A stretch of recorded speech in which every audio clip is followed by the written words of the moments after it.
हरिओम. भगवद्गीता बोध. योगदास श्री जयगणेश जोशी यांनी केलेले निरूपण. अध्याय 2. सांख्ययोग. ओम श्री परमात्मने नमः. अथ द्वितीयोऽध्यायः. जय योगेश्वर. परम आत्म्याला नमस्कार. अध्याय 2. श्लोक क्रमांक 56. दुःखेषु अनउद्विग्नमनाः सुखेषु विगतस्पृहः वितरागभयक्रोधः स्थितधीः मुनिः उच्यते. दुःख झाले असता ज्याचे मन उद्विग्न होत नाही, सुख मिळाले असता ज्याला त्याची अभिलाषा उत्पन्न होत नाही, तसेच जो वितराग, भय, क्रोध यापासून मुक्त झाला आहे त्याला स्थिरबुद्धी मुनी म्हणतात. दुःखेषु अनउद्विग्नमनाः सुखेषु विगतस्पृहः. अर्जुनाचा दुसरा प्रश्न आहे की स्थितप्रज्ञ ज्याची बुद्धी स्थिर झाली आहे तो बोलतो कसा? स्थितप्रज्ञ ज्याची बुद्धी स्थिर झाली आहे तो व्यक्त कसा होतो? या प्रश्नाचे उत्तर भगवंत श्री आता या पुढील श्लोकात देत आहेत. स्थितप्रज्ञ समाजात, संसारात राहत असतो. समाधीच्या व्युत्थान अवस्थेत तो आपले कर्तव्य कर्म करत असतो. अर्थातच त्याला इतरांशी व्यक्त व्हावेच लागते. एरवी तो व्यवहार करू शकणार नाही, आपले विहित कर्म करू शकणार नाही, समाजात राहू शकणार नाही. भगवंत श्री स्थितप्रज्ञ कसा बोलतो, कसा व्यक्त होतो यासंबंधी या श्लोकात 2 गोष्टी सांगत आहेत. एक आहे सुखदुःखाबद्दल आणि दुसरी आहे भावभावनांबद्दल. या 2 गोष्टी समजून घेतल्या की स्थितप्रज्ञ कसा असतो किंवा स्थितप्रज्ञाने कसे असावे त्याचाही उलगडा आपोआप होतो. भगवंत श्री सांगत आहेत की स्थितप्रज्ञाला दुःख झाले तरी तो त्यामुळे उद्विग्न होत नाही. तसेच स्थितप्रज्ञाला सौख्य प्राप्त झाले तरी तो त्याची स्पृहा, अभिलाषा, इच्छा धरत नाही. याचा अर्थ स्थितप्रज्ञ दुःख आणि सौख्य या दोन्ही भिन्न अवस्थांमध्ये स्थिर बुद्धीने वागतो. मागील 55व्या श्लोकात आपण पाहिले की स्थितप्रज्ञ परिणामरहित असतो. तो जीवन जसे आहे तसे जगतो, पूर्णपणे नैसर्गिक जीवन जगतो. आपल्या वाट्याला जे आले आहे ते आपले प्राप्त भोग आहेत याचे त्याला भान असते. त्यात बदल करणे म्हणजे प्राप्त भोग न संपवता उलट त्यात भर घालणे आहे याचे त्याला ज्ञान असते. यास्तव स्थितप्रज्ञ कोणतीही घटना जशी आहे तशीच ती स्वीकारतो आणि आपले जीवन आनंदात व्यतीत करतो. त्यामुळे आपल्या वाट्याला दुःख येवो अथवा सौख्य येवो, स्थितप्रज्ञ अचल असतो. जे वाट्याला येईल ते मोठ्या आनंदाने उपभोगून तो आपले संचित संपवण्यात आनंद, धन्यता मानतो.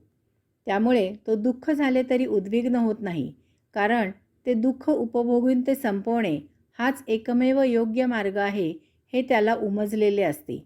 तसेच सौख्य झाले तरी तो त्याची अभिलाषा धरत नाही, कारण सौख्य हे गतसंचिताचे फल असते. ते जितके आहे तितकेच मिळणार असते. त्याची हाव धरणे व्यर्थ असते, कारण जर हाव धरली तर त्यातून पुन्हा भोग निर्माण होतील हे त्याला ज्ञान असते. स्थितप्रज्ञाने सुख आणि दुःख याचे नेमकेपण जाणलेले असते. त्याला हे माहीत असते की सुख आणि दुःख या एकाच नाण्याच्या 2 बाजू आहेत. सुख आणि दुःख ही 2 भिन्न नाहीत, ती एकच एक आहेत. तसेच ती आपल्या आयुष्यासभोवती एकामागून एक फिरत असतात. सुख मिळाले की त्यापाठोपाठ दुःखही येतेच येते.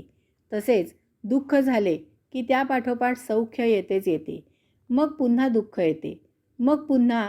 हे एक दुष्ट चक्र आहे. त्यामुळे सतत भोग वाढत जातात. त्यामुळे दुःख कधीही संपत नाही. यातून सुटका हवी असेल तर या दोन्हींच्याही व्यूहात न अडकता या दोन्हीमधून बाहेर पडणे हाच त्यावर उत्तम उपाय असतो. यास्तव आपल्या प्रारब्धामुळे जे काही आपल्या वाटेला आलेलं असते ते आनंदाने उपभोगून ते संपवणे आणि त्यामधून बाहेर होणे हेच सर्वात उत्तम असते. हे स्थितप्रज्ञाने जाणलेले असते.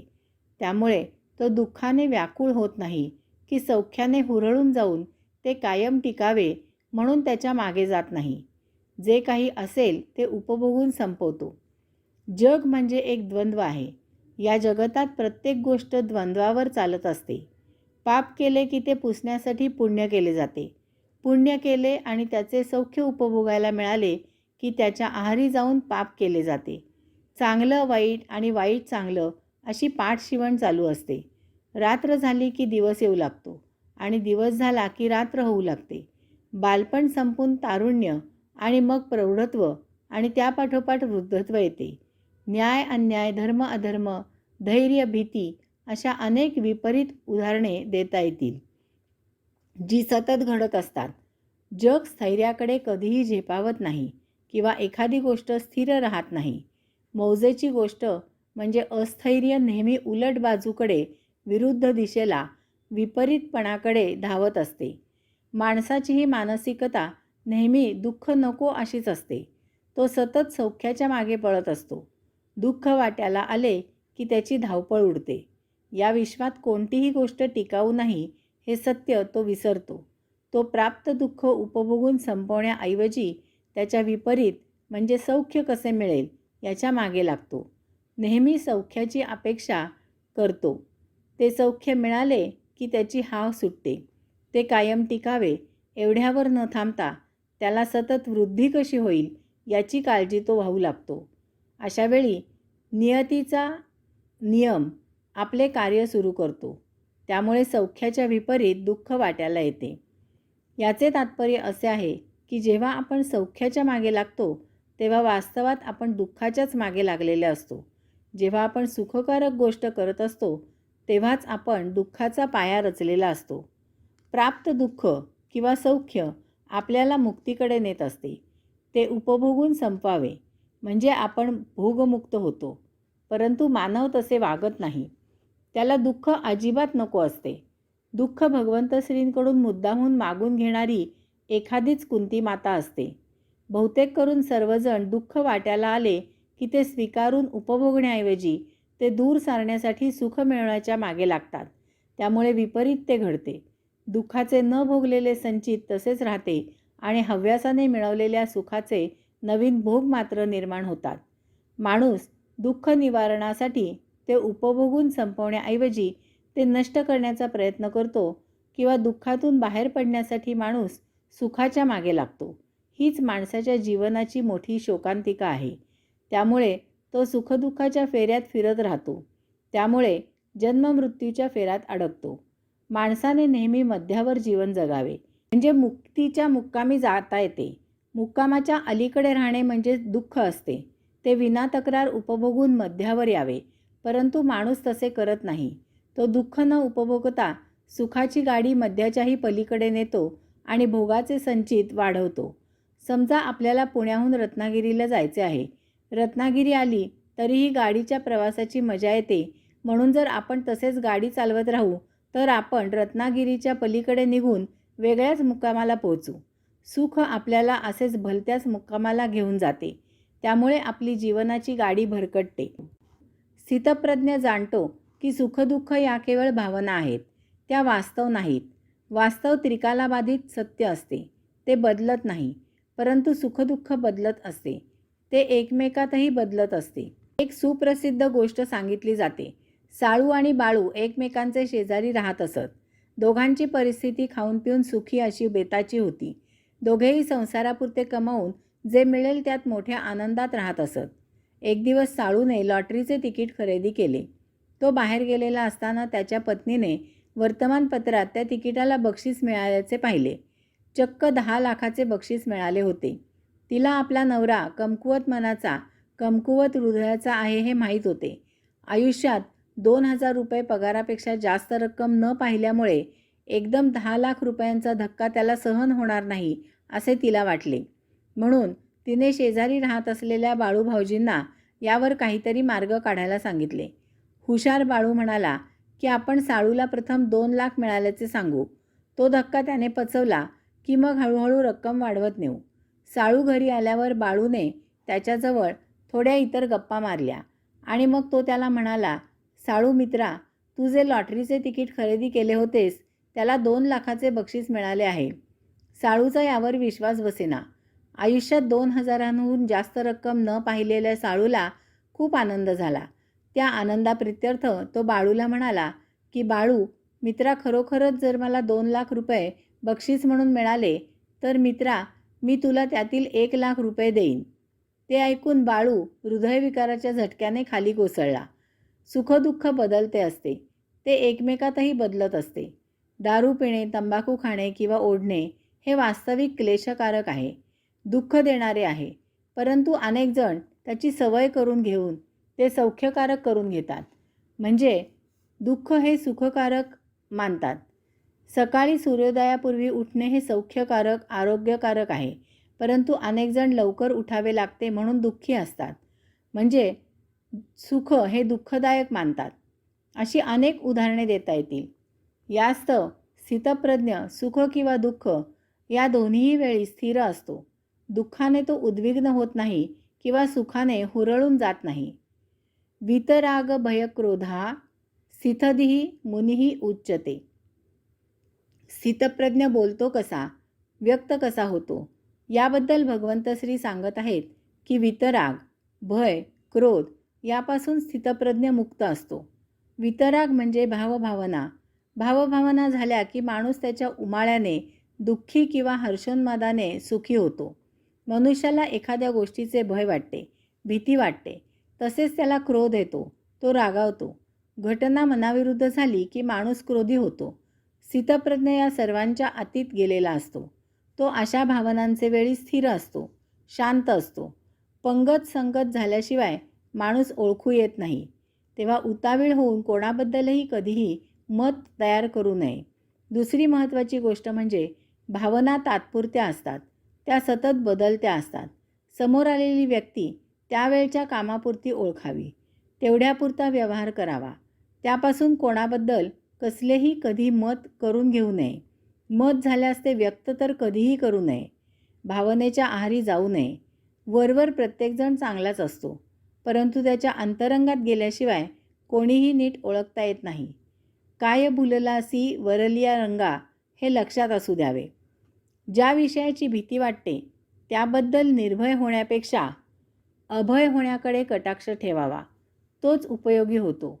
तात्पुरता उपाय करून भीती घालवू नये, तर खोलात जाऊन पूर्ण माहिती करून घेऊन त्या विषयाचे भय मूलतः दूर करावे. वरून छान दिसणारा चेहरा आतून काळजीने व्यापलेला असतो.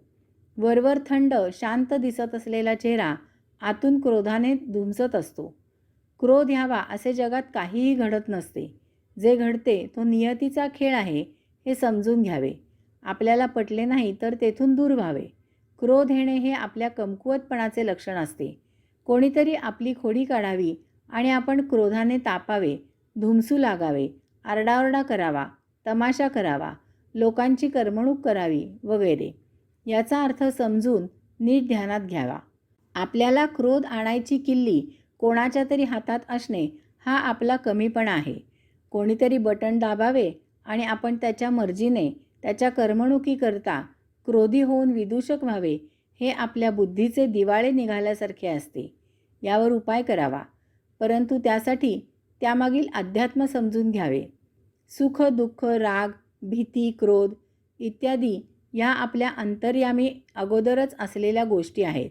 त्यावर बाह्यातकारी उपाय करू नये, कारण त्याचा काहीही उपयोग होत नाही.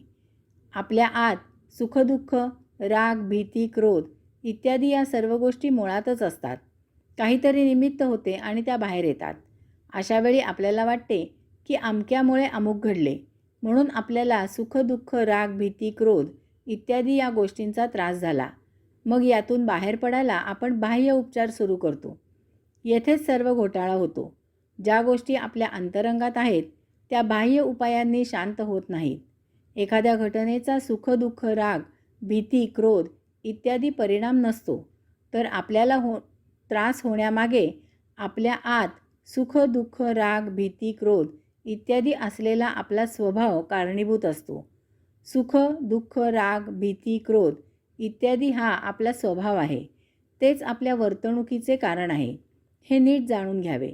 आपल्या सभोवती काय घडत आहे, कोण काय करत आहे, याचा सुख, दुःख, राग, भीती, क्रोध इत्यादी या आपल्या स्वभावाशी संबंध नसतो. यास्तव हा आपला मूलभूत स्वभाव बदलणे आवश्यक आहे. त्यासाठी बाह्य उपचार करू नयेत किंवा आजपासून मी सुखदुःख, राग, भीती, क्रोध इत्यादींपासून दूर होणार आहे असे संकल्प करू नयेत. पाग्याचा झाला वाघ्या तरी त्याचा मूळ स्वभाव जाईना किंवा किराण कीर केले हेही लक्षात असू द्यावे. यावर अध्यात्मयोग साधना, ध्यान समाधी हाच एकमेव उपाय आहे. यामुळेच आपण अंतर्बाह्य बदलू शकतो. आपला मूळ स्वभाव दूर होऊ शकतो. आतून शांत झाल्यावर बाह्य घटनांनी आपण बदलत नाही. आपली बुद्धी स्थिर होते. येथे भगवंत श्रींनी स्थिरबुद्धी झालेल्याला मुनी म्हटले आहे.